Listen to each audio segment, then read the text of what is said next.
So we're here in Week 17 about to take on the Cleveland Browns here in Baltimore. A Browns team that is actually playing outstanding. They have won 5 in a row under rookie Baker Mayfield. But really here in Week 17, the story is we have clinched the division last week. Actually, while losing, this Browns team ended up beating the Cincinnati Bengals, propelling us to a division title. So it's all about staying healthy this week and coming out and trying to just play well and get going into the playoffs. So Baker Mayfield, 12 touchdowns, 8 interceptions for taking over for Tyrod Taylor late in the season here, and it seems to be working for Cleveland as they have put up a good winning streak. 2nd and 10, David Njoku with the drop pass there. So pretty much what we're going to do through this game, this is going to be a little bit quicker of a highlight here. We're just going to go a lot quicker here, go through quarters, since this game really doesn't mean a whole lot. It was just trying to get through, like I said, get through the game without any injuries, see how Lamar Jackson looks a little bit better, maybe continue the run game a little bit more, but really, didn't really matter, win or loss. It was really just play this game, get it over with, and we'll go from there. Just really continuing the development of Lamar Jackson. So really, this is only his 3rd start, and obviously with Joe Flacco out, he's going to have to play in the playoffs anyway. So do what we can, try to get some improvement on the defensive side of the ball. Obviously, a good 5 interceptions last week from this defense against Phillip Rivers, but still letting up so many yards and so many points. I'd like to see this defense improve, at least against a rookie quarterback for sure. As you see Baker Mayfield there breaking through some sacks, but that's going to be legal forward pass there past the line of scrimmage, so that'll be loss of down. So going through this first quarter here so far, the offense looking a little bit stagnant. Now this Cleveland defense, don't get me wrong, this Cleveland defense is outstanding. They have talent all over the place. They are a very good defense. Not be surprised if they would be, at least a top 5 defense. They are that good. Offensively, that's another story, obviously. They have Josh Gordon, who's an absolute monster when he is ready to go and he's mentally there. He's always going to be physically, I believe, there, but mentally there, he's just sometimes not there. They obviously have Jarvis Landry.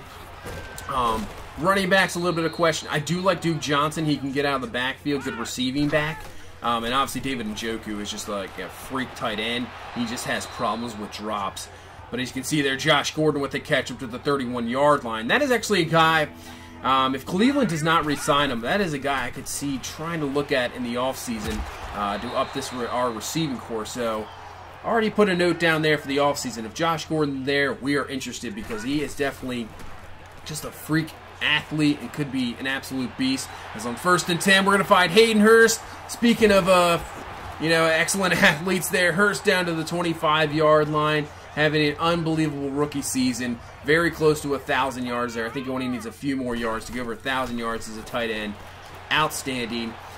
3rd and 4 now for Lamar Jackson. Going to roll out, and Jackson's going to break through 2 sacks, actually, and then gets the 1st down. Got away from Myles Garrett was one of them, and I think Bodie Calhoun was the other.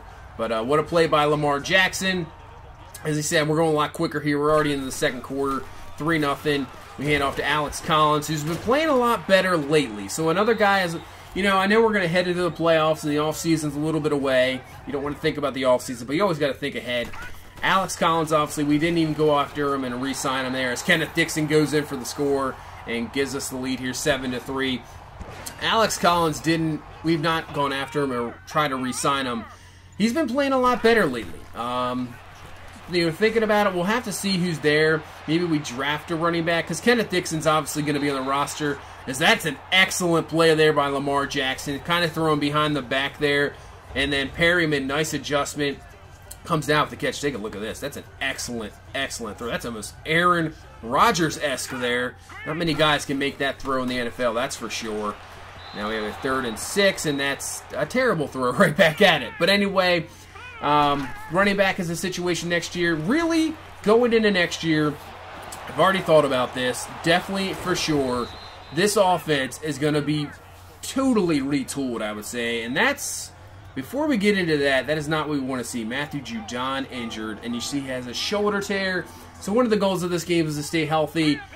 And it doesn't happen, as Matthew Judon now has a shoulder tear, so who knows how long who will be out, possibly the rest of the season. So that's fantastic as we lose one of our best outside linebackers. As they try about a 60-yard field goal, there's no good. But back to what we're going to see here in the offseason, I can see already and trying to plan out, is we're going to just try to retool this whole offense. Obviously, the offensive line is very struggling this year. We do have some tools. We have the Orlando Brown, who can be a decent tackle. Obviously, Ron Stanley, Jan is getting up there in age, but everybody else, I mean, we'll have to look at guard and center. Wide receiver, I expect a bunch of these guys won't be here. So we're going to look to retool the wide receiver core for sure, bring in some new guys, running back as well. I think the only position really we don't have to look at is tight end with Andrews and Hayden Hurst, as Perryman gets the touchdown there, and we go to halftime with the lead, 17-3. So we got off to a slow start, but looking good. Defense, exactly what I want to see from this game. Only allowing 3 points, not many yards as we head to the halftime report. Just kind of rambling on in this video here. Cincinnati, they need this victory though. They need to win and a Raiders loss to get into the playoffs. They're doing their job so far, but they lead over Pittsburgh. And Pittsburgh, disappointing season. 6-9, not what I expected from the Steelers. Absolutely disappointing. The other end, Buffalo, I know they're only 7-8, but hey, that is a heck of a year from Josh Allen and the Buffalo Bills. I know they made the playoffs last year, but as a Ravens fan, I don't really count that playoff for the Bills. I really don't. They got lucky. The Ravens just stopped the Bengals on 4th down. The Ravens are in the playoffs. I mean, sometimes it's luck, but they kind of lucked into that. Yeah, I don't want to get started on that. The whole Andy Dalton and Buffalo fans. Yeah. So a little bit of a sore subject. So now back to this game here in the second half, and Alex Collins just gets absolutely laid out, but Hurst is there to recover that one. So I think if we can get one more score here, we're just going to get Lamar Jackson out of this ball game, actually bring in some RG3, and then make sure the rest of the starters are out of there, because we just lost Judon. We do not want to lose anybody else. As Lamar Jackson rolling out, that's a perfect throw there to Hayden Hurst, who's now over 1,000 yards for the season. He's down to the 19-yard line. You can see it there. Excellent season by Hayden Hurst.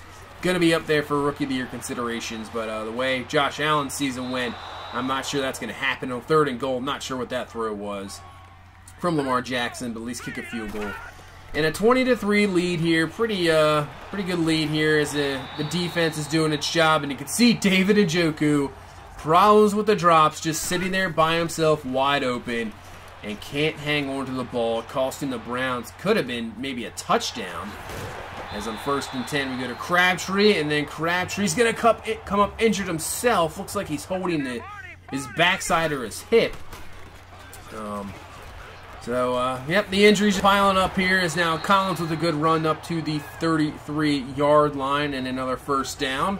So Collins having a decent week here so far. And then on 3rd and 16, Jackson looking, flag on the play. He's going to get sacked there. Not get us out of field goal range. It would have been holding anyway. Now Myles Garrett with the sack. And we punt. So we're into the 4th quarter here with the 20-3 lead. Just trying to hang on. And Patrick Owasso just lays out Eli Rogers. Fumble there. We end up recovering. And now if we can just get one more score here and then just wrap this game pretty much up. 3rd and 10. Wide. That's a nice catch there by Perryman. Nice throw by Lamar Jackson. Sometimes the throws are just way off, but sometimes you get throws like that that are outstanding.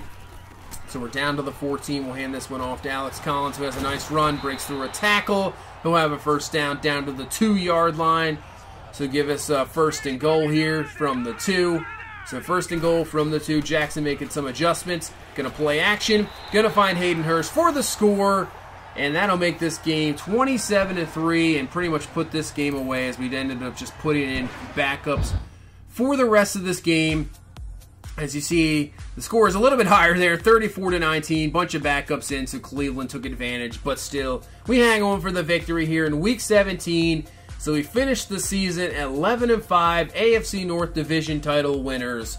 And we'll head into the playoffs, into the wild card round. Lamar Jackson, a lot better game there than last week in Los Angeles, where it was a rough game. So a little bit more improvement there as he's going to head into the playoffs here and play a playoff game. So it should be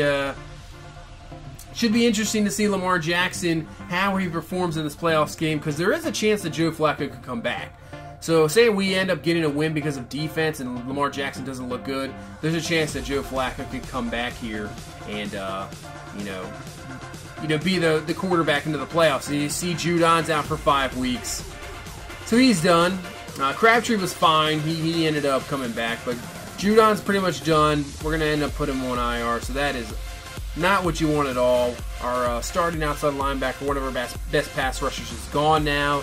So we're going to bring up Leon Jacobs from the practice squad. I don't expect him to get many plays here. But now it's up to Tim Williams and Tyus Bowser to try to get something done here in the playoffs. Tim Williams will fill in. He's had plenty of playing time this year. Bowser limited, but hopefully that can work out. But we do get good news. C.J. Mosley will be back for the wild card game, so that's always good to see. We get back Mosley. And we end up taking on the Oakland Raiders, a team we saw here early in the season, and they ended up beating us. So looking for a little revenge here in the wild card game against this Oakland Raiders team. Can we continue this season here? Can Lamar Jackson get his first career playoff victory? So next video, I'll just bring up the season stats, standings, everything like that, awards, and then we'll move on to the wild card round. So that's going to do it for this one. Thank you so much for watching. If you please leave a like, comment, subscribe. We will see you in the next one. Have a good one. Bye-bye.